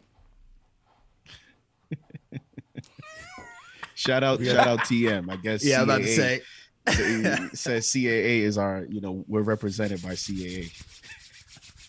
Hit me up, Wes. Hit me up. I'm in the books, man. I'll let your boy. All right, let's get to the phones, man, and wrap this thing up. Great calls. Shout out to Khalil and BK. Khalil, where you going, man? You trying to get Ben Simmons in here? What's good?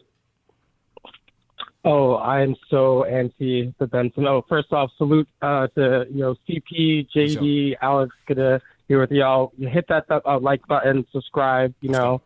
I'm very anti Ben Simmons. I mean, it'd be great to have, but like y'all saying, like people aren't looking at what is the material reality of this franchise right now. We just hired Tibbs. He ain't going anywhere. Mm-hmm. We just extended Randle. He's not going anywhere. Mm-hmm. The front office, I agree with the critiques. The dud with Fournier, that really is the biggest block, because at this point, the dude needs his touches. He needs 30 minutes a game to be productive. But when he's giving you nothing on defense, you don't want to play him. In terms of trades, I think the first move, the most logical move, is trading Mitch, trying to see obviously moving Kemba, getting a stretch big. I think if we get a stretch big, if we bring Grimes to rotation, that could do a lot to get this offense humming, get that defense going. I'm definitely, the children of the future. I'm not trying to trade our young core for, as y'all said, the question mark of Ben Simmons. I do want a defensive-minded point guard on this team. But at this point, in terms of what moves that we can realistically expect, I think a stretch five is our best option. I think I agree with y'all in terms of I think Rose in the next couple of games is going to end up switching out for Burks at the point. Mm-hmm. But I think what's going to end up happening is Fournier is going to have to get he's not going to get benched. You give him the Alfred Payne treatment. You limit his minutes. If he's hot, you keep him in there. If he's not, you bring in Grimes. I think that's what we most likely going to expect. But I want to inject some positivity, right? Some hope in this in fan base right now, right? Mm-hmm. One, RJ had a very unproductive game against the Raptors. He still put up 19 points, right? We saw Obi, career night. Grimes, career night, broke Knicks rookie record. And if after we get through this Warriors game tomorrow, we have a series of games against playing teams and lottery teams. If we go on a win streak, if we get ourselves together, we can get this ship on board. Okay. Heat just lost tonight. A bunch of other great teams just lost tonight. The league is deep. So there's an opportunity for us to change the ship around. But it's going to be necessary for us, I think, for Tibbs to be flexible and lean in with these young guys. And I think they're going to leave them no choice, especially when Duke gets some burn. Yeah. They're going to leave them no choice. I agree, man. Appreciate the call, bro. Khalil from BK. All right, Fredo next on the Discord. Fredo, go ahead, bro. What's up, gentlemen? As always, thanks for taking my call. Good, man. How you feeling? I'm feeling great, man. I'm about to go off right now. Let's go. Right? Let's go. All right. First of all, I want to tell the community, you guys got to stop letting these guys, KiingDeej, Ari, Jay from Florida, hoodwink y'all. Okay. Ooh. First one is for Ari. Ari swears he's the smartest guy in the room. Listen, well, in all honesty, we got a segment for that. It's called Battle of the Fans. You got to air that out with them. I can't be the messenger for that. You got to air that out with them. They hear me, CP. You got to air that out with them. In all fairness, we got to air that out on Battle of the Fans. I can't be the messenger here, but go ahead. All right. Ari thinks he's the smartest guy in the room, man. A wise man once said, if you're the smartest man in the room, you in the wrong room. All right? Deej, if you think, you're my guy, Deej, but if you think the 76ers are going to trade Ben Simmons to land CJ and a bunch of picks, you're smoking on the same pack that collapsed CJ's lung, okay? You're out of your mind. Bars. Okay? Jay from Florida, I'm not even going to get into you, bro. You're like the human VA Splash, all right? Listen, guys, the trades that you guys are talking about are all lateral moves. These are lateral moves. You trade Mitch for Miles Turner. Does that make the Knicks a semifinalist? No, it doesn't. It does not. If you trade Julius Randle for Ben Simmons in a crazy scenario, which would never happen in a million years, does that make the Knicks a better team? Does that make us an Eastern Conference final contender? No. So you guys are giving up all these assets, all our players for what? For what? Just to stay in the same position that we are, and then 5 years from now to be right back in the worst position that we were just trying to get ourselves out of? This is year 2 of a 5-year rebuild. And you guys are like acting like the sky's falling. You know, before the season started, Leon Rose said, I'm going to be aggressive. And I believe in Leon Rose. He's going to do it.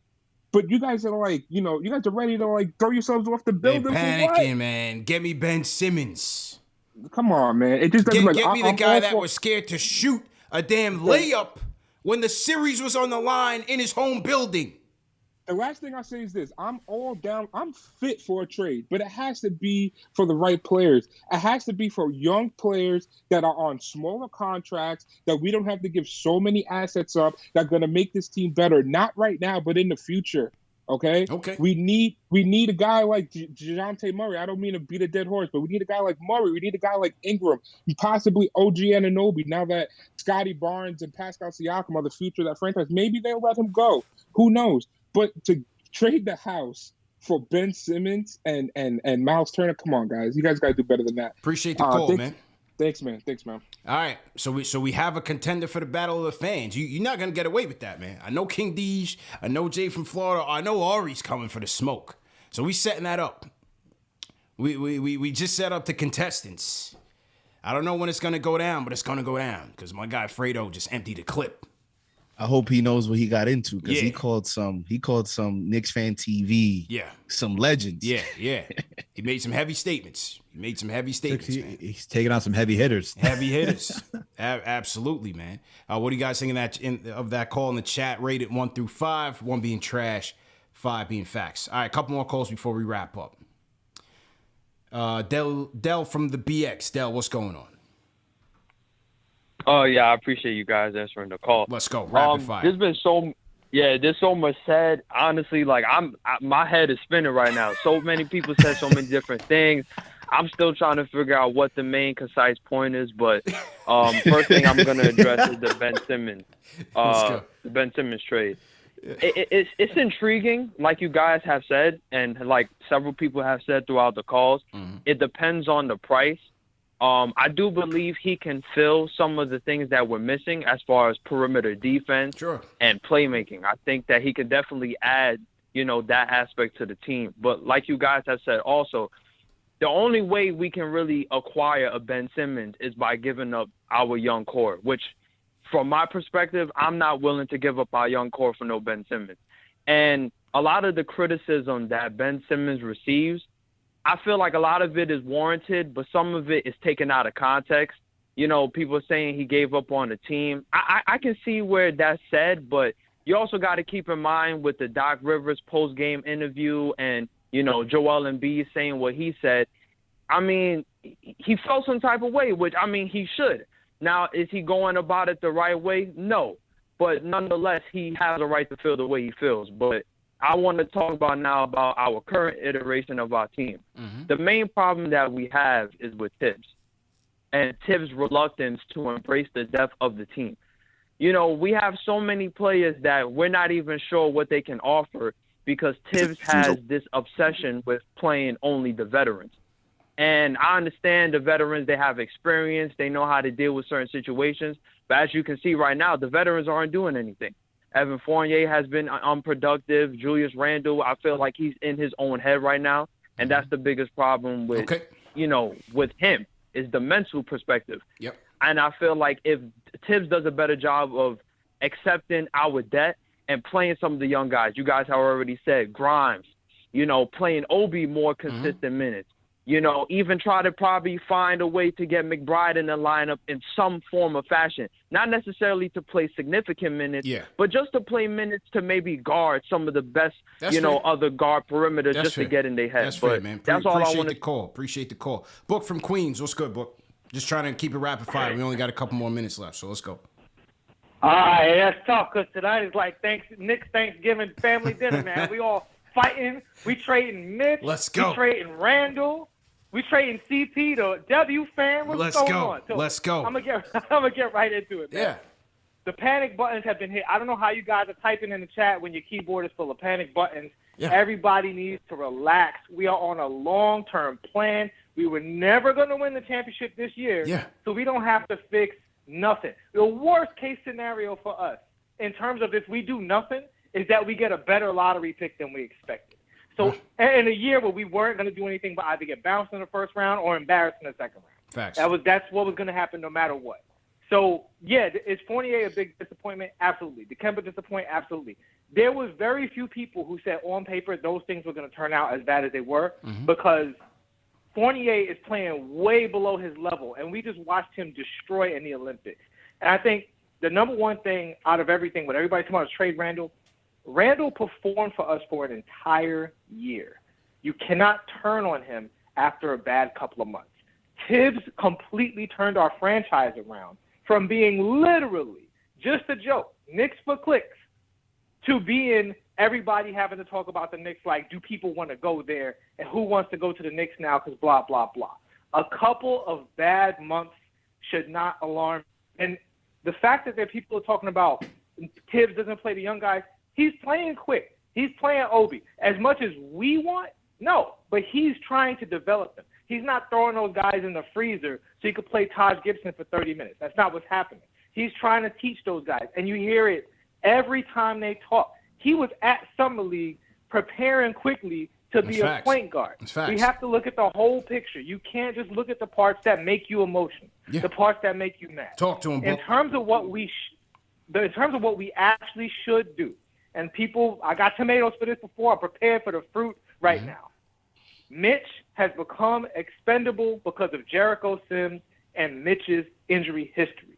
And the thing is, there are teams that would open up a vein to get Mitch, particularly because his value isn't as high as his potential right now. They don't have to pay him what they think they can get out of him. And because we have so many draft picks and we doubled up on every position, we have 2 of everything in the cupboard, we can make some deals that make us better without sacrificing the future or the young guys. Okay. As long as we keep being patient, it's going to be fine. We are way better than we were before. Relax. Appreciate it, Book. All right, we're going to go to Mr. William, and then I see Harrison Reed Dolan on the Discord. I don't know if he's related, but let's go to him and we'll get his thoughts. Mr. William up first, though. Mr. William, what's going on? What's good, my brother? Shout to the panel, JD, Trap. Appreciate you, brothers. Appreciate it. First of all, CP, let me say thank you for WFAN the other night. Thanks. What I was trying to let you know is that Wednesday of last week, I had a kidney transplant surgery. Okay. And you made my kidney transplant recovery pain-free. Man, I'm glad it went well, bro. I'm glad you got it, first and foremost. So I'm glad it went well, bro. 7 long years, brother, but I appreciate you, and I thank you for what you put on Saturday. Absolutely. Let's get to brass tacks. Here's why. You have to look at a player and break a player down into threes, and I'm sure JD, yourself, Trap, y'all will agree with this. You break a player down into threes. You break a player down into skill set. You break a player down into system fit. You break a player down into locker room.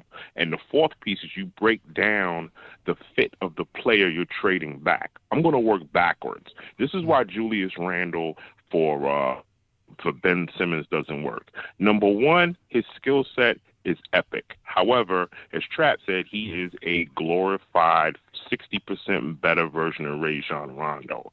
That's number one. Rajon Rondo couldn't hit the side of a barn with a chair. Ben Simmons can't hit the side of a barn with a chair. Does he defend? Epically. You could put him in the pinch post and let him run the 4 and put your guards to spread out the way you're trying to do Julius and get better results because he's a better passer and a better ball handler. But let's go to 2 into 3. Is he a fit? No, because now you can't have Julius, who they're sold to at the hip, and I have no problems with that because he performed for a whole 88 games last year, right? He doesn't fit in that prospect, and then in the locker room, he doesn't necessarily fit in the locker room. So those 2 out of the 3 make it a wash. Here's the fourth part that makes this conclusionally, epically no. You're trading Julius Randle where? You thinking you trading him to Philly to make the numbers match. Philly has Julius Randle already. His name is Tobias Harris. You look at the eye test, he's a equal to better of what Julius is now. He's consistent without the bag that he's getting, although he is getting somewhat of a bag. So therefore, that trade does not work. You're not and Philly's not fixing to trade Tobias Harris, and they're not fixing to have Tobias Harris get up off the bench for Julius. So people, stop. As Stephen A. would say, don't smoke the weed. Stop it. This makes no sense, none whatsoever. Is your previous two callers said it? Listen, is he playing the rookies? Yes. Are the young guys getting the minutes we want? No. Does McBride look serious? McBride looks like a Dame Lillard in the G League, and we're not even going to talk about Semantic, right? So you take the two of them, yeah, you could move some pieces and still bring up youth and still have a youth movement. This is a 5-year plan. There is no need to jump out the window. This is like that chick you would holler at that you thought you was going to have a good night, and now she's a little reluctant. Like, hold on. We still ain't got to the movies yet. Like, I still got some minutes. I'm done. I appreciate you guys. I love y'all. Appreciate it. Mr. William on the chat. Read Dolan on the Discord. Give me 1 second. Let me just get through the calls on the switchboard because we only got a couple more minutes left. Jalen Julius, what's good? What's up, CP, Alice, and JD? How y'all doing? Good. How you doing, bro? I'm doing good. Now, we had a bunch of callers straight that send that anti-Ben Simmons trade, but I got to change it. I am pro-Ben Simmons trade, but it's for a different reason. I'm not trying to trade Julius Randle. I'm not trying to trade the young players. Because I got to think about it. Why would the Sixers need Julius Randle? They don't need him. They don't need young players either. The Sixers are in win-now mode. For me, the only way I will trade for Ben Simmons is if I would trade Kemba Walker, because we don't play him. I'll trade Kevin Knox, because we don't play him. And then trade a first-round pick, some second-round picks, and then throw in Burt or throw in Evan Fournier, either one of them. Bro, that would never happen. And throw in Mr. Austin or somebody for them. Because the way I see it is, when we have Ben Simmons on the team, we can run the same offense that we run, even though I think the offensive run is trash. We can have Ben Simmons as the point guard ball handler instead of Julius Randle, and then we can have our spread out offense, and then have Ben Simmons guard the best defender. But knowing that it's going to be hard for us to trade for Ben Simmons, that's the only way I would trade for Ben Simmons. Other than that, I wouldn't trade for him. I would say keep with the players you got. Okay. And then try to do well. But if we don't trade for Ben Simmons, the only thing to make our team better is the Teals just find a way to just play the young players, like play Grimes more. And I will even I'll put Kemba Walker back in the lineup. Because ever since we took Kemba Walker out, we're 1-6. And our offense is just bad. Okay. I mean, we probably went better defensively, but our offense is terrible.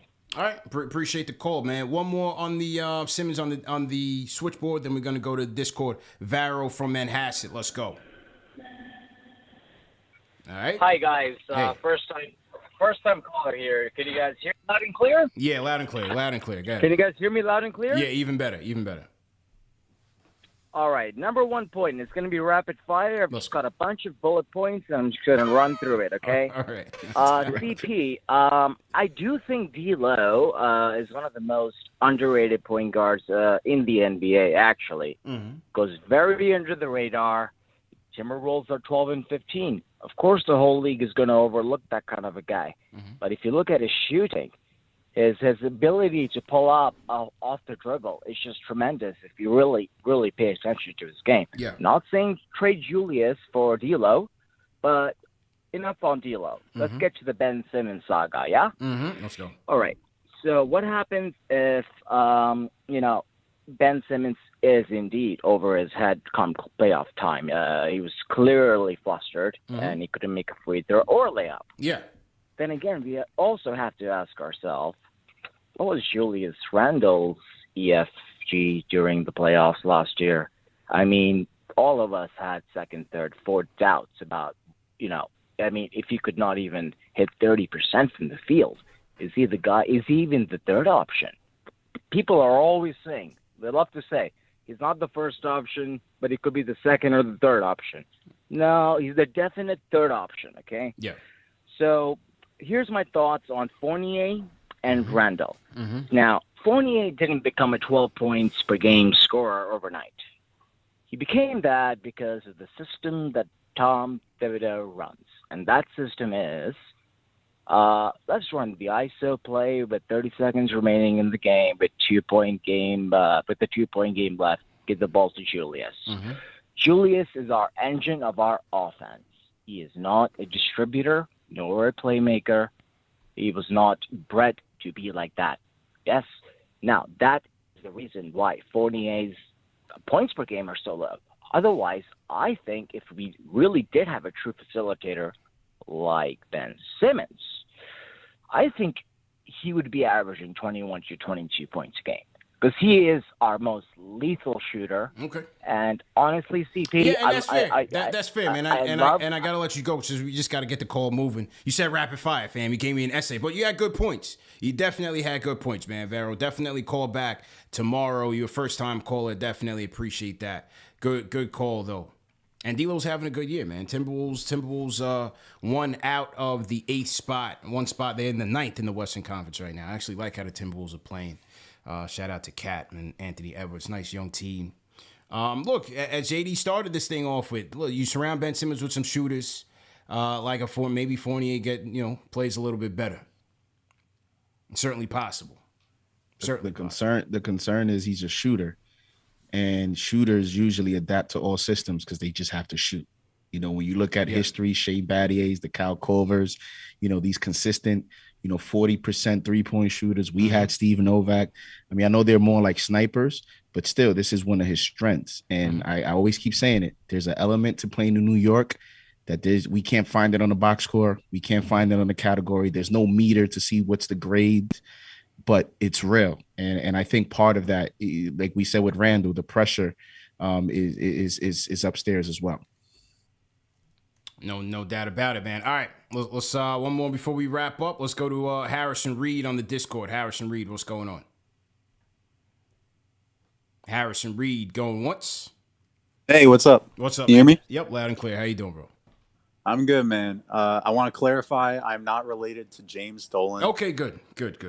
But my dad, when we go to the games together, he'll try to get some benefits out of having the same last name. Does it work? How do you mean? Does it is work? he wearing shirts or something? Yeah, what happened? No, it never works. What were we talking here? When someone's checking our Vax card, he'll just give him a look, pretend he's related and shit. And stuff. Sorry. It's all right, man. It's a family show, but that was funny. Go ahead. Thank you. So I just got a couple points. I think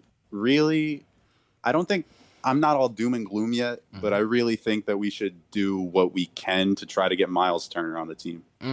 I think Miles Turner would really open up a world of possibilities for Julius and for RJ, because the paint wouldn't be just clogged with whoever's defending Mitch, whoever's defending Noel, Yeah. But Pacers would want draft picks and young players, and we got that. And I wouldn't be upset parting with a Rokas or Samanic. I mean, I like Samanic, but I don't know. But we got young players, we got draft picks. If we're serious about making the playoffs, then we should try to use some of those to get someone that would help our team. And they just might. Also, who knows, man? Yeah. I want to comment on the games that RJ and Grimes had too, because they were so hot from 3, but it felt like by the mid-third quarter, they got kind of frozen out of the offense. They got relegated to standing in the corners. Grimes is a bit better moving off ball than RJ. Yeah, he is. Definitely. Yeah, but I wish we would keep the hot hand going in the flow of the offense a little bit more. And part of that is not having a point guard, but also we got to recognize, hey, Grimes looks insanely good out there. Why don't we keep feeding him? Yeah, it's fair points. Definitely fair points. And even in the San Antonio game, when RJ had it cooking, there was moments where he was kind of cold, especially in that third quarter. But sometimes, he's not gonna have it 100% of the time, Right. But it's they don't get involved in the offense at all. It's a full quarter went by, RJ had 26 points at the half or something, and he doesn't touch the ball. He gets no touches, Yeah. Well, that's the same thing with Grimes happened. That's on the point guard, whoever's in there, and that's on Julius. They got to recognize a hot hand and go to him. So, but great show, man. Great show. We got to bring that energy. You know what I'm saying? Yeah. We got to bring that energy, man. Thought the energy was on fire tonight. That's what we like to see, man. You don't have to agree with us all the time. I don't care if you agree with me or not. You know, it'd be better if we don't agree, because then we have nights like this. Spirited debate. You know what I'm saying? Spirited debate. So let's wait and see what happens. But, you know, according to Woj, according to Shams, Ben Simmons trade is coming. It's definitely coming. Where he will end up, we shall see. I don't see it for us, but stranger things have happened, man. You know, you just never know. Right now, we gotta focus on the week ahead, and it starts with the Golden State Warriors, who just etched out a win over the Pacers tonight. Coming into town, celebrating Steph Curry. All the Warrior fans are gonna be in town. JD, man. JD, make sure we in there loud and proud, man. Nice. You know, make sure we in there loud and proud, man.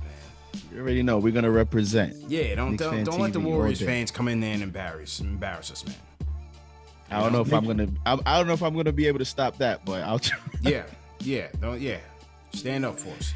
But look, Al, you know, this week after that, you got the Rockets, you got the Celtics. Try to get some dubs. You know, you got the Pistons going into next week, but after that, there's some games they need to run off and feel good about themselves. How about after the Warriors? We have a little stretch here that, you know. Yeah, these are all winnable games. Like, the thing is, will the Knicks actually show up and win these games? That's the big question. I will be at that Celtics game, so I'll be rocking. Let's go. I'll be out there. Chris Shamus will be out here. You know what it is. Yeah, man. Hang out with Drew from the Strickland. You know what it is. We'll be out there rooting for the orange and blue in the bean. Let's do it, man. Hold it down out there. Shout out to might be one more tough post game, but hopefully after that one. After that, we'll get back.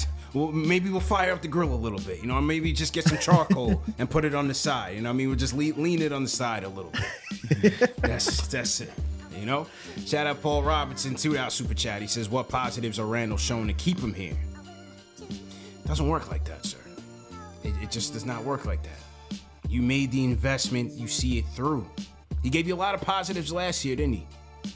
I mean, I don't even know why this has to be explained for a team that doesn't have championship aspirations. Respect. That's the bigger thing. Yeah. Respect. We don't have championship. No, my bad, bro. No, I hear you. I'm listening, man. We don't, but everybody's putting it there. And so because this guy's in a rut right now, he's the first thing. He's on the first train smoking. I don't see it. Respect Shaq. Says Tibbs always saying we have depth but never uses it. Salute to Knicks Nation. Love y'all. Salute, respect Shaq. Yeah, we just got to start using it, man. Play the kids. Play Quentin Grimes. Shout out to Edward Lexington. Says Mitch. I can't even read this comment. Mitch in Indiana, Ev Detroit. I can't read. I'm sorry, man. I can't read this comment. Thanks for the super chat though.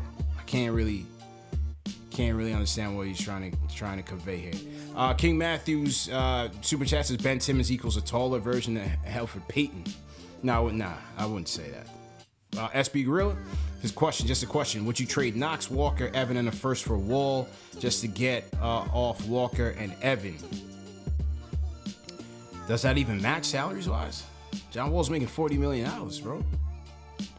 Yeah, that doesn't even match. That doesn't even match. Paul Robinson, super chat says, regression must never be allowed. We are regressing. Progress isn't linear, sir. Progress is not linear. Rare Edition says, we are wasting all our breaths on Ben Simmons. Grimes is nicer than Simmons. We should be throwing the flowers for Grimes. Ryan Animal Chuck D says, our fives have given Julius 0. Fragile. Miles spreads the floor. Two-way player. Give Indy our fives. Evan, Kemba picks whatever it takes, or Randle will get swamped. Hey, I would check in on a Miles Turner deal. Louis Soto, $10 super chat says this caller was spot on. Not sure which one he was referring to, but thanks for super chat. Rare Edition says February is 2 months away. A lot of things can happen until then. The Fishers says IQ, Grimes, RJ, Obi, Simmons is box office. Line up Ben, Obi-Wan Kenobi connection and MSG. Yeah, the Ben Simmons Obi connection would be kind of lethal though. I'm not gonna front. Keeping Obi makes more sense than Randle in a Ben Simmons move. That's true. Jordan Bailey. Either way, either we getting rid of Randle and blowing it up, or we trading him to get some help because he isn't a number one option. Josh, super chat says Ben to New York, Brogdon to Philly, Maxey first to Indy. Nah, there's no way. Philly's not trading Maxey, bro. You crazy? King Mab says, I said it in 2 weeks on the super chat that we need 2 for Ben Simmons. He will instantly help our offense and help bring back our defensive identity. That's true. John Kim says, I was under the impression that we overachieved last year and we still rebuilding. Randle ain't him. Trade him. Start the rooks to gain experience and draft capital. Emil Beaumontsor, Australian super chat, says, I feel like the health of the bigs is the biggest problem this year. Obviously, last year our perimeter defense was better, but they were bailed out by the bigs a lot of time, which is not the case this year. Josh, $5 super chat says, Kemba reminds me. Oh, I got that one. Thanks, Josh. I appreciate it. Michael Parker, $5 super chat says, bring on Ben Simmons. As Dwight Howard can hit threes, sky's the limit for Ben Simmons. Let's not be fooled by the mental illness claim. It's all cap. Ryan Mammal, Chuck D got that one. Thanks, Chuck. Fugazi got that one. Parrish Duggar says we have to go into rebuild mode and play the youth as much as possible and add vets for the leadership. We got 8 young guys who can be winning ball players. Kane Marco, $20 super chat, says, salute KFTV. I can't stay long because I have to work at 5 a.m., but I want to say that we have a mini Clay on our hands with Quentin Grimes. He's capable of being that. Just watch. #replay gang. Salute to the replay gang. Hey, JD, hopefully we get to see a little more Quentin Grimes tomorrow night, man, because I like what this kid's bringing us, man. Might need him to guard the chef tomorrow night to keep him off the three-point line. And, he's out there. He's going to work. He's bringing that intensity on the defensive end. Again, the three-point shot, tough shot shooter, man. How can you not play him? You have to play him. Grimes can't guard Curry, man. It's a wrap for that. No, nobody's guard Curry the ball, but he's not fast enough.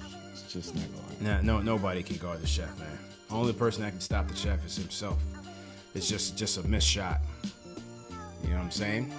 But anyway, as we said, you can catch the show in audio podcast format, all the major podcast platforms: Apple Podcasts, Google Podcasts, Amazon Alexa, Stitcher, all the major ones. And remember, this show's presented by Manscaped. Go to manscaped.com, enter promo code KFTV for 20% off, plus free shipping. We'll see you back here tomorrow night. Knicks post-game live, Knicks versus Warriors. For Alex, JD, CP the franchise here. We are out.